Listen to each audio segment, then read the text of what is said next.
It happens without warning. You are in the shower. You are driving. You are lying in bed at 2 in the morning, doing nothing, thinking about nothing, and then it arrives. A memory. Not a pleasant one. Something you said 5 years ago at a party. Something you wrote in a text message in 2017. The way you laughed at something that was not funny. The thing you did in front of someone whose opinion mattered to you. And the moment it arrives, something physical happens. Your body tightens. Your jaw clenches. You make a sound. You might pull your knees to your chest. You might say the word no out loud to nobody in the room. You might squeeze your eyes shut as if the darkness will make it stop. It will not make it stop. That experience has a name. It is called cringe. And the reason your brain does this to you, without permission, without warning, at 2 in the morning when you were trying to sleep, is one of the most revealing things your nervous system will ever tell you about itself. Start with what is actually happening when you cringe. Neuroscientists studying self-conscious emotion have found something that sounds obvious but runs far deeper than most people realize. When you cringe at a past memory, your brain is not simply replaying a recording. It is doing something far more active than that. It is running a real-time simulation of who you were in that moment, measuring that person against who you believe you are now, and registering the gap between the two as a form of threat. Your brain does not experience the distance between your past self and your present self as history. It experiences it as proximity, as something happening right now, to you. Dr. Bessel van der Kolk, the neuroscientist and author of The Body Keeps the Score, has spent decades documenting how the brain processes past experience. His central finding is this: the brain does not distinguish between memory and present reality in the way we assume it does. When a memory activates with sufficient emotional intensity, the same neural pathways fire as they would if the event were happening right now. Your nervous system cannot always tell the difference between remembering and re-experiencing. This is why cringe feels physical. It is physical. Your body is responding to a social threat that exists only in memory as if it exists in the present moment. But why does the brain do this at all? Why replay something embarrassing from years ago in the middle of the night? What possible function does this serve? The answer lies in something psychologists call the social monitoring system. Your brain is a relentlessly social organ. Every second of every day, it is tracking your status in the groups that matter to you. It is monitoring how others perceive you, how you perceive yourself, and whether there is a discrepancy between the two. This system evolved because social rejection in the ancestral environment was not merely unpleasant. It was dangerous.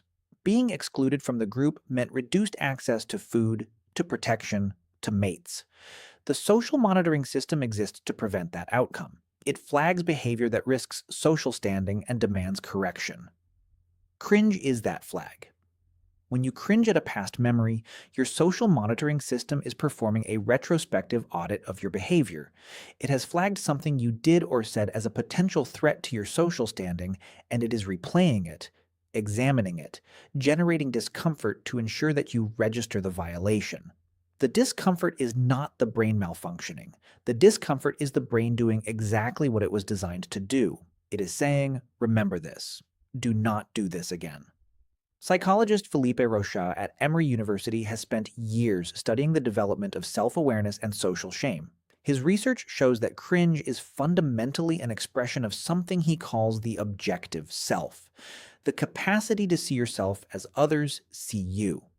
When you cringe, you are not simply reliving an event. You are watching it from the outside. You are occupying simultaneously the position of the person who did the embarrassing thing and the position of the audience watching them do it. That double perspective is what makes it so unbearable. You know exactly how it looked. You are the witness and the accused at the same time. And your present self, who would never do that thing now, has to sit in that courtroom and watch the past version of you do it anyway. Here is where the science becomes genuinely interesting. Research published in the journal Psychological Science found that the intensity of cringe correlates directly with the gap between who a person was and who they have become. People who have grown significantly since a past event cringe more, not less. The embarrassment is not evidence that you are the same person who did that thing. It is evidence that you are not. The discomfort is generated precisely by the distance between versions of yourself. You do not cringe at things you did when you believe you were your best self. You cringe at things you did when you were a version of yourself you have since outgrown. And here is the counterintuitive truth that changes everything. The cringe is the proof. The version of you lying in bed at 2 in the morning, recoiling from something you said at a party 5 years ago, is not the same person who said it. If they were, they would not cringe. They would simply remember. The distance between who you were and who you are now is exactly what generates the discomfort. Take away the growth, and the cringe disappears. The cringe can only exist because you changed.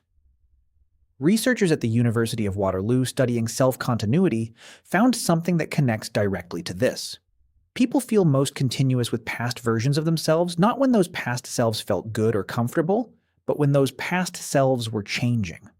The moments of growth, of revision, of recognizing that a past behavior no longer represents who you are, those are the moments the brain most firmly connects to your evolving sense of self. Cringe is not your brain punishing you for the past. It is your brain marking the distance between who you were and who you are now. It is a neurological receipt for growth. The problem is not the cringe. The problem is what most people do when the cringe arrives. Instead of recognizing it as evidence of growth, they treat it as evidence of fundamental inadequacy. Instead of understanding that only someone who has changed can feel this kind of discomfort about the past, they use it as a reason to conclude that they are irreparably flawed. They confuse the symptom of progress with the symptom of failure. Your brain is not broken. It is not cruel. It is not torturing you arbitrarily at 2 in the morning for no reason. It is showing you the distance you have traveled. And distance, by its very nature, only exists when you have moved. So the next time it arrives without warning, the next time you are doing nothing, thinking about nothing, and a memory surfaces from 5 years ago that makes your body clench and your jaw tighten and forces a sound out of your mouth in the direction of nobody. Do not run from it. Do not try to make it stop. Just notice what it is actually telling you. You were there, you did that thing, and then you became someone who would never do it again. That is not something to be ashamed of. That is the whole story.